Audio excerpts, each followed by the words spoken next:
ikot na kayo? Dalawa pala to. Pangalawa. Pag nag 1:30 hindi ka na pabiyahe. Bakit hindi binababa ng operator ng boundary? Tuwiran nila yung maintenance. Ah, yun ang katuwiran nila, maintenance. Bakit yung driver wala bang maintenance? Tulad nyo, gamot nyo, di ba? Wala tayong magagawa. Wala. Oh. Hindi na masusunod. Okay, maintenance sila. Babawasan Dapat pa. talaga, Ano mo na lang, wala oo, na talaga. dapat talagaan nila yung driver kasi sa driver sila kumikita eh, di ba? Tama ba? Oo. O, eh, paano kung nagkasakit ang driver nila? Di ba? Dapat may konsiderasyon din sa mga driver kahit pa paano. Makabawas ng 200 na boundary, okay na yun eh, di ba? Ano yun mo, kaya nga marami nang hindi na pumabiyahe. Tayo, tingnan mo, di ba? Alam niya, isang daan lang binabawas. Meron lang siyang pambiling bigas, okay na raw. Mamaya gagarahin na siya. Walang kinita, kawawa. Sige, sige. Salamat to.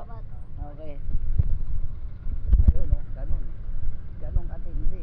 Tingnan mo, tanda na. Dapat may konsiderasyon sa mga driver din eh. Di ba? Napapagod eh. Ikaw operator ka, magbaba ka ng 200. Okay na yun. Diba? Hindi naman katuwiran na nagme-maintenance ka eh. Lahat naman nagme-maintenance. Yung driver hindi ba nagme-maintenance? Diba? May pagka, may ano rin yan eh. Kumbaga eh. May pamilya rin yan eh. So, yun pa lang maintenance na yun eh. Diba? Dapat huwag kayong sasabay. Huwag kayong mga operator. Diba? Kasi kung hindi na bumiyahe, ano, paano kayo rin kayo kikita? O yan, paalala na sa mga ano to, operator.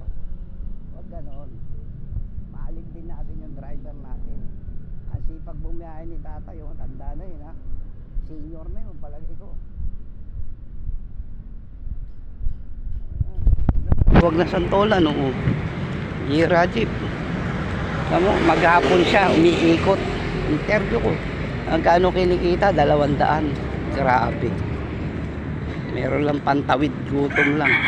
Pambili ng 1 kilong bigas. Grabe. Ano ba tayong magagawa ron? Binigay ko na ayos. Katulad nito. O yan o. Ang sipag-sipag. Tingnan mo. Payout na kain ka. Ha? Payout na kain. Kasama ka doon? Wala.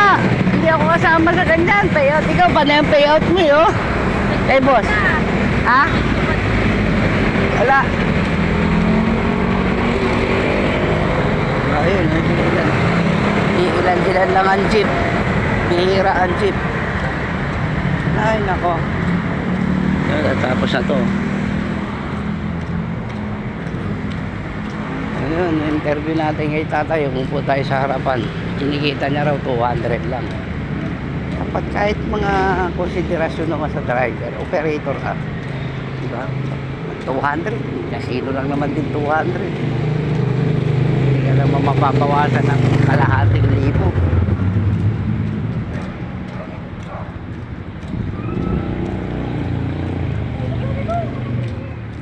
Kung ako operator, libre pa yung 1 araw nila eh. Basta mabalik lang yung gas eh. Wala nang boundary eh.